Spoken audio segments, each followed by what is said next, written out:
Good morning, everyone. Pastor Shane here, and I am back with another daily devotional. And it occurs to me that, and I knew this would happen eventually, but it occurs to me that I actually didn't get one done yesterday. I forgot to do it, and it's not even like it's not even like I was so insanely busy. I just forgot to do it. And this morning when I sat down to think about it, I was like, wait a minute, did I do it? Nope. And I knew it was going to happen. So forgive me. I did not do one yesterday, but today's is a really good one. So today's devotion comes from the book of Luke, the Gospel of Luke, near the end, chapter 24, verses 13 through 25. And that is the story of the walk to Emmaus. And if you don't know that story, I'm not going to read the whole thing, but ultimately Jesus is walking post crucifixion with post resurrection with two disciples that are not of the original 12, and they don't recognize him, and until he breaks bread with them, and then they recognize him. It's there's just a ton of theology in this story, but the key verses are 15 and 16 today. They say, while they were walking and discussing, Jesus himself came near and went with them, but their eyes were kept from recognizing him. A different translation reads, while they were talking, discussing, and conversing, Jesus catches up to them and begins walking with them, but for some reason, they don't recognize him.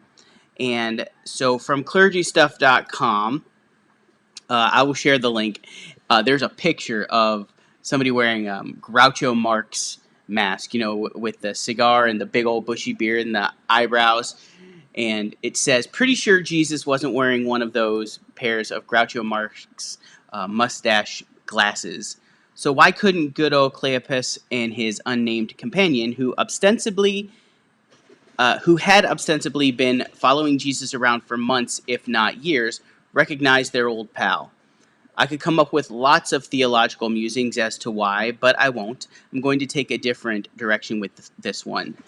I wonder how well we recognize Jesus today.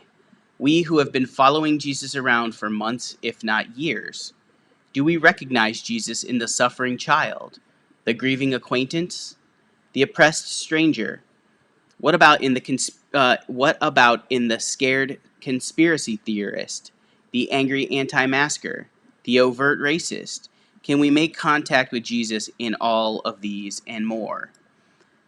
And then he ends with questions like these to wrestle with. Maybe it would be better if Jesus just did wear the Groucho glasses.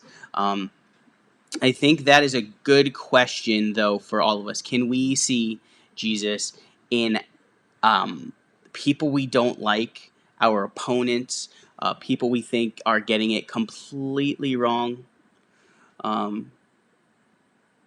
Because we always assume that Jesus is on our side. We always assume that.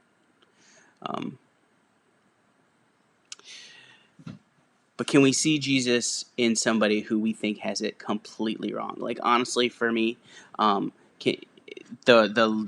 second list of questions, the anti-masker, the conspiracy theorist, the what was the other one? The overt racist. These are people where I find it very difficult to see Jesus, but 99% of the time I'm not looking either. So the question is, can we see Jesus when we look into the eyes of somebody we very much disagree with or dislike or even flat out think are wrong and, dare I say, hate? Can we see Jesus in the eyes of somebody we hate? Because that is what we are called to do. As Christians, we are called to see Jesus in everyone because Jesus is present everywhere. Now, everyone may not be acting Christ-like, that's for sure, but if we choose to not see Jesus in people, in everyone, whether they are an opponent or whether they're somebody we love, we are going to treat people differently than we're supposed to. That does not mean correcting people, or it doesn't mean we don't correct people. It doesn't mean we don't think that some things are wrong. You can still think that things are wrong. You can still disagree. You can still argue. You can still fight for the good in the world, which means stamping down evil. But that does not mean dehumanizing anyone, even if they dehumanize others. So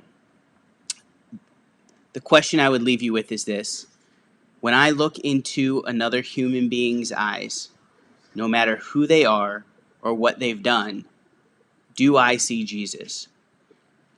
That's a question for me. That's a question for you. I hope that your day yesterday went well, even though we missed being together.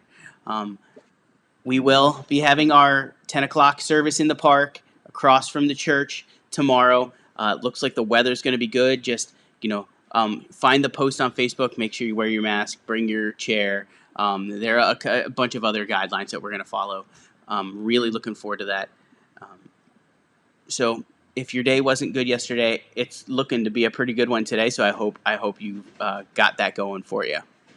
I will see you tomorrow. I won't have a devotion tomorrow because I preach on Sundays, and that's good enough. So yeah, I'll see you then. Take care.